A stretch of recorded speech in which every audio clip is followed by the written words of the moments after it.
Start calmly, with a gentle and direct tone. Have you been feeling lost? Like you're just waiting for a sign or some kind of message to show you the way forward? What if I told you that feeling lost isn't a sign that you're failing, but a divine message that you're on the verge of finding your true path? In this video, I want to share the one piece of wisdom that will help you finally understand this message and unlock what's next for you. This feeling, this sense of being adrift, it isn't a punishment. It's not just random noise, it's a signal. It's your soul's way of saying, hey, we're not where we're supposed to be. And most of us, when we get that signal, we panic. We try to drown it out. But today, we're not going to run from it. We're going to turn toward it, listen to it, and understand the profound wisdom it holds for you. Stay with me, because the insight you've been searching for is much closer than you think. Let's talk about that feeling. Let's actually give it a name and a shape, because the moment we start to describe it, it loses some of its power over us. It can feel like a quiet hum of dissatisfaction playing underneath everything you do. You might have a life that looks great on paper, a decent job, relationships that seem fine, goals you thought you wanted. But when you're alone in those quiet moments, maybe driving or lying in bed staring at the ceiling, there's this profound sense of disconnect. You feel like you're watching your own life from behind a pane of glass. You're going through the motions, but you're not really living. It's like you're on autopilot, following a script you never consciously agreed to write. You look at other people and it seems like they have it all figured out. They move with a sense of purpose, a certainty you can't quite grasp. And this little voice in your head starts whispering questions. Is this all there is? Why do I feel so stuck? Am I even on the right path? You start to feel like you missed a crucial instruction manual for life that everyone else got. Maybe for you, this feeling shows up as career confusion. You've climbed a ladder only to realize it was leaning against the wrong wall. The work that once felt meaningful, or at least tolerable, now just feels draining. You wake up on Sunday morning with a sense of dread for the week ahead. Not because of the people, but because the work itself feels hollow, like it's taking something from you that you can never get back. Or maybe it's in your relationships. You feel lonely even when you're surrounded by people. The connections that used to nourish you now feel superficial, like you're playing a role instead of being your true self. You yearn for a depth and an authenticity that seems just out of reach. For many of us, it's a deeper, more existential feeling, a lack of purpose. You look at your days and they feel like a series of tasks to be completed, not a life to be lived. There's no fire in your belly, no sense of contributing to something that truly matters to you. You feel like you're not living up to your potential, but you're not even sure what that potential is anymore.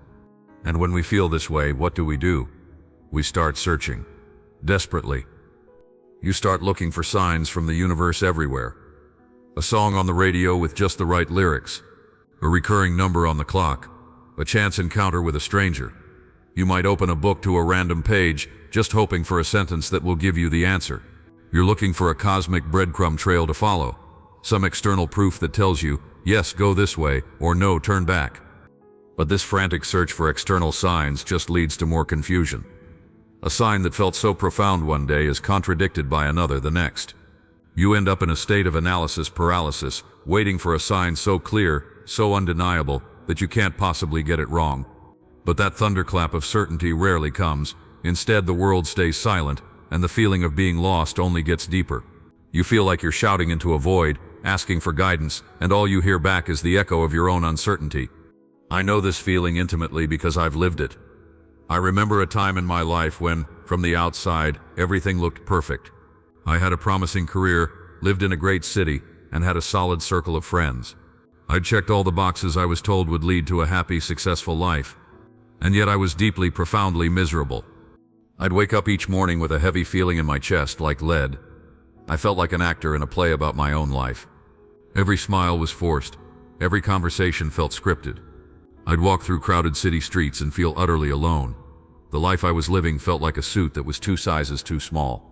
It was constricting me, suffocating me, but I didn't know how to take it off. I didn't even know who I would be without it. I did what so many of us do. I started searching for signs. I'd ask the universe, God, whatever was out there, just tell me what to do. I looked for meaning in clouds, in overheard conversations, in traffic patterns. I was convinced the answer was out there somewhere. And if I could just be clever enough to find it, this ache inside me would finally go away. But the more I looked outside of myself for the answer, the more lost I became. The external world is a mess of conflicting messages. One sign pointed toward a new career, another told me to stay put. The noise was overwhelming. It wasn't until much later that I realized I was looking in the entirely wrong direction. The sign I was so desperately seeking wasn't out there. It was inside me, waiting patiently to be heard. But before I could hear it, I had to understand the true cost of ignoring it. Staying in that lost place, misaligned with your own life, comes at a cost. It's not a dramatic one-time bill. It's a slow erosion, a gradual fading of your own light. It's the cost of inaction, the price of ignoring that quiet whisper from your soul that says, "This isn't it." Think of it like a tire with a slow leak. You can keep driving for a while. You might not even notice it at first, but day by day the pressure gets lower. The ride gets bumpier. It takes more and more energy just to move forward. Eventually you're running on fumes, and the effort to keep going is monumental. That's what it feels like to live a life that isn't truly yours. You are constantly leaking your vital energy into things that don't nourish you, that don't align with who you are at your core. This constant energy drain shows up in your body and your emotions. You might feel perpetually tired, even after a full night's sleep.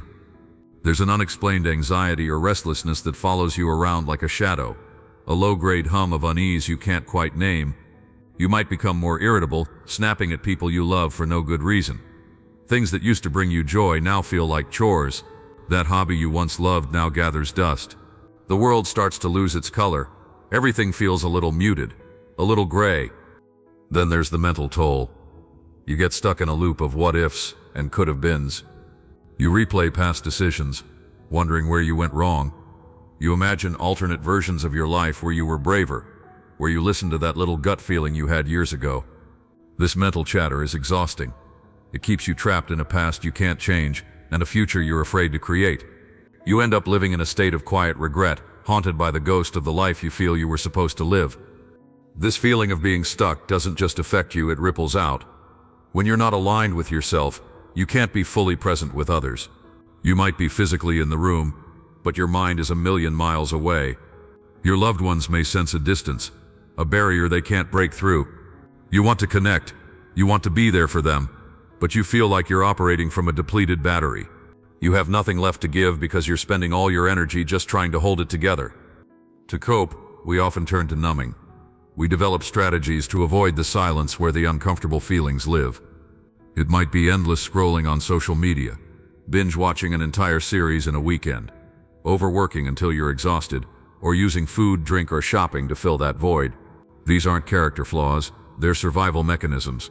They are understandable attempts to distract ourselves from a pain that feels too big to face. But the trouble with numbing is that you can't selectively numb your feelings. When you numb the pain, you also numb the joy. When you numb the fear, you also numb the excitement. You end up in a flat, colorless existence, safe from the lows, but cut off from the vibrant, exhilarating highs of a life fully lived. The most profound cost of staying stuck is the slow, painful process of abandoning yourself. Every day you choose to ignore that inner voice. You send a message to yourself that your own feelings don't matter. You prioritize others' expectations, the illusion of security, or the comfort of the familiar over your soul's truth. You abandon yourself, one small decision at a time. And over years, this creates a deep chasm between the person you present to the world and the person you truly are. You become a stranger to yourself. I lived this. During my own lost time, my go-to coping mechanism was busyness. I worked 12-hour days. I filled my weekends with so many plans that I never had a moment alone. I was running from the silence, terrified of what I might hear if I ever stopped. The agitation was constant. I was anxious. I wasn't sleeping well, and I felt this growing detachment from everyone. My inner world was chaos, so I tried to control my outer world with frantic activity. But you can only run for so long. Eventually, the universe has a way of making you stop. For me, it was burnout. A complete physical, mental, and emotional collapse. My body finally said no more. I was forced to stop, to be still, and to finally face the profound emptiness I had been trying so hard to outrun. It was one of the most painful times of my life, but it was also the most necessary, because in that forced stillness, I was finally able to ask the right question. Not, what's wrong with me, but what is this feeling trying to tell me? So I ask you now, As you sit with your own feelings of being lost, what do you do when you've tried everything and still don't have the answers? When the signs you've been praying for are silent? What if the problem isn't that the message isn't being sent, but that you've been listening on the wrong frequency? What if the divine insight you seek isn't a grand revelation, but a quiet, subtle feeling you've been taught to ignore? After all the searching, the striving, the asking, the pleading, the answer, when it finally comes, is often simpler than we could ever imagine. It's not some complex formula or a secret map. It's something you already have. Here is the one piece of wisdom that I believe will change everything for you. The divine sign you have been praying for is not a thunderclap from the heavens. It is not a secret code hidden in the world around you. The divine insight you need is a feeling. It is the quiet, undeniable hum of resonance. That's it. That is the great secret. The compass you've been searching for isn't external, it's internal. The way forward isn't found by looking for signs out there, but by learning to recognize the feeling of resonance in here. So, what is resonance? Let's spend a minute with this, because it's a subtle language that our loud, busy world has trained us to forget. Resonance isn't always a booming passion or a burst of excitement. More often, it's a quiet sense of rightness. It's a feeling of alignment, of clicking into place. It's the feeling you get when something just feels true. It feels like you. When you experience something resonant, there's a part of you deep down that gently nods and says, yes, this. Think of it like a tuning fork. A tuning fork is built to vibrate at a specific frequency. When a sound wave of that exact frequency passes by, the tuning fork starts to hum. It vibrates in sympathy. It ignores all the other frequencies, reacting only to its own. You are like that tuning fork. Your soul has a unique core frequency. And when you encounter an activity, a conversation, an idea, or an environment that matches your frequency, you resonate. You feel it in your body. It's a feeling of expansion, of energy, of flow. Conversely, when you're doing something that's out of alignment, you feel dissonance. This is that feeling of being drained, of resistance, of forcing it. It's the feeling of the suit that's too tight. It's the bumpiness of driving on a flat tire. Most of us have gotten so used to the feeling of dissonance that we think it's normal. We think life is just supposed to feel like a struggle. The spiritual path, the path to finding yourself, is really just the process of learning to tell the difference between resonance and dissonance. It's about training your ear to hear the quiet hum of your own tuning fork amid the deafening noise of the world's expectations. This is where my own story turned a corner. After my burnout forced me into stillness, I finally stopped looking for external signs. I had no energy left to search. All I could do was sit there. And in that quiet, I started to notice things, subtle shifts in my own energy. I realized that talking to certain friends left me feeling energized and inspired, while conversations with others left me feeling depleted and small. I noticed that spending an hour reading about psychology or philosophy made me feel more alive than an entire week at my well-paying job.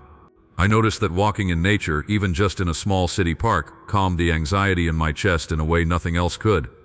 These weren't dramatic signs. They were quiet feelings. A little lift here, a little drain there. At first I dismissed them, but I had nothing else to go on, so I started to follow them. I decided to try a little experiment. What if for 1 week I tried to make more choices based on this feeling of resonance? What if I intentionally sought out the people, activities, and places that gave me that feeling of yes, and minimized the things that felt like a no? So I started small. I called the friend who energized me. I bought a book on a topic I was curious about. I took a different route home that went through a park. These were tiny, almost trivial actions, but something remarkable began to happen. The more I followed the feeling of resonance, the stronger that feeling became. It was like I was training a muscle. The quiet hum started to become a clearer note. My inner compass, which had been spinning wildly, began to steady itself. It wasn't pointing to a final destination, but it was clearly, consistently pointing in a direction. This is the divine insight. The universe, God, life, whatever you call it, guides you through your own unique subjective experience. The guidance system is built into you. Your feelings of joy, curiosity, energy, and expansion are your north. Your feelings of dread, boredom, resistance, and depletion are your south. But how do you learn to read this internal compass, especially when you're out of practice? First, you have to create stillness. You can't hear a whisper in a hurricane. Our world is a hurricane of noise and distraction. You must intentionally create pockets of silence. This doesn't have to be an hour of meditation. It can be 5 minutes of quiet in your car before you walk into your house. It can be drinking your morning coffee without your phone. It can be a short walk without headphones. In these moments, just practice listening. Not listening for anything specific, but just becoming aware of your inner landscape. What are you feeling right now in your body? Tension? Ease? Just notice, without judgment. Second, try what I call a resonance inventory. Take out a piece of paper or open a journal. On one side, write energizes me. On the other, drains me. Now think about your last week. Go through it day by day and list everything you can think of under the right column. Be specific. Don't just write work. Write which parts of work drained you, like team meetings, and which, if any, energized you, like mentoring a new colleague. Include conversations, meals, articles you read, podcasts you listen to, the places you were in. This exercise is incredibly revealing. It moves the abstract feeling of being lost into concrete data. You start to see patterns. You might realize that every time you talk to a certain person, you end up on the drains me list. You might discover that a simple 10-minute activity like sketching is one of the most powerful entries on your energizes me list. This inventory is your personal map. It shows you where the resonant energy is flowing in your life right now. But here's a crucial distinction. Resonance is not the same as ego or fear. The ego wants what looks good, what will earn praise and status. Fear wants what is safe and predictable. How do you tell the difference? Resonance feels calm and expansive. It feels like a quiet yes from your core. An ego-driven desire often feels more like a craving. It's loud, demanding, and anxious. Fear feels constricting, like a tightening in your chest or stomach. It makes your world feel smaller. Resonance makes your world feel bigger, more open, more full of possibility. This brings us to the most empowering way to look at feeling lost. It's your internal navigation system recalibrating. Think of your soul as having a GPS. When you take a wrong turn down a path that isn't aligned with you, the GPS doesn't yell at you. It just calmly says, recalculating. That feeling of being lost, that confusion, is the sound of your inner GPS recalculating. It's a sign that the old path isn't working, and a new one is being prepared. It's not a failure, it's a course correction. Your job isn't to figure out the whole new route. Your job is just to listen for the next instruction, which comes as that quiet feeling of resonance. Understanding resonance is the turning point. But insight without action is just a nice idea. The real transformation happens when you translate this inner knowing into an outer step, no matter how small. The goal here is not to blow up your life overnight. That approach is born from panic, not resonance, and usually leads to more chaos. The path forward is gentler, quieter, and far more powerful. It begins with a single, small, resonant action. I want you to forget about finding your life's purpose right now. Forget the 5-year plan. Forget making the perfect decision. All that pressure is what keeps you stuck. Instead, bring your focus down to a microscopic level. Ask yourself this one simple question. What is the smallest, most immediate action I can take that feels even 1% more resonant than what I was about to do? The key words are smallest and immediate. We are lowering the bar for action so low that it's basically impossible to fail. We're not looking for a grand gesture. We are looking for a tiny pivot. Let me give you some examples.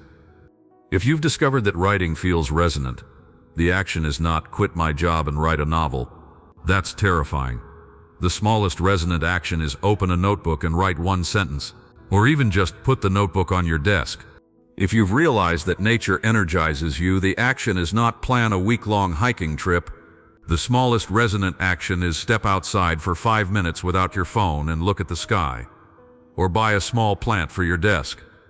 If you've identified that certain conversations are draining, the smallest resonant action isn't to cut that person out of your life, but to say, hey, I've only got about 10 minutes to chat right now before the conversation starts. You're setting a small boundary. Do you see the pattern? These actions aren't intimidating. They're simple and doable, but their power is immense. Each tiny resonant action is a vote you cast for the life you truly want. It's you telling yourself and the universe, I'm listening. I'm willing to move toward my own truth. This changes the whole journey from a pressure-filled search to a playful experiment. You're no longer on a desperate quest for the one right path. You're a curious scientist, gathering data about your own soul. Each small action is an experiment. What happens if I do this? How does it feel? More resonance or less? Some experiments will fail. You might try something you thought would be resonant, and it turns out not to be. That's not a failure. It's just valuable data. You've learned something new about your own wiring. You just say, okay, noted, and you try a different small experiment. By taking these tiny steps, you begin to build a new kind of momentum. The steady, powerful momentum of alignment. You're building a track record of trust with yourself. You are learning in a real, tangible way that you can trust your inner guidance. The path isn't revealed to you in a grand vision. The path is created by walking it. So right now, let's take this out of theory. Pause for a moment. Take a deep breath and ask yourself, what is one small, resonant action I can take today? Not tomorrow, not next week. Today. It could be texting a friend who uplifts you. It could be listening to one song that makes you feel alive. It could be deleting one app off your phone that leaves you feeling drained. Identify it. Make it so small it feels almost silly. And then, as soon as this is over, go and do it. This is how the journey begins. Not with a leap of faith, but with a single grounded step. We've covered a lot of ground. We started in that uncomfortable place of feeling lost and searching for a sign. We looked at the real costs of staying stuck in a life that doesn't fit. And then we arrived at the simple, profound solution. The sign you've been looking for is the inner feeling of resonance, and the way to follow it is with one small, resonant action taken today. Feeling lost is not a sign that you are broken. It is a sign that you are growing. It's a sacred invitation to shed the layers of who you are not, so you can finally become who you truly are. It's a sign that your life is shaking you awake to something more authentic, more vibrant. The path forward won't be a straight line. There will be moments of doubt, but you now have a compass. You have a tool. You no longer need to look outside yourself for the answers. You can always come back to that simple question. What feels resonant right now? Keep going. Keep evolving. Trust that the path will reveal itself one step at a time. You are not failing. You are not behind. You are exactly where you need to be. You are simply recalculating. And what feels like falling apart is often just the beginning of falling into place. If this message resonated with you, let me know in the comments below. What is the one small resonant action you are going to take today? Sharing it is a powerful way to commit to yourself and can inspire others. And if you want to continue this journey together, make sure you subscribe. Remember, the message you've been waiting for has been delivered. It's been inside you all along. Now, it's time to listen.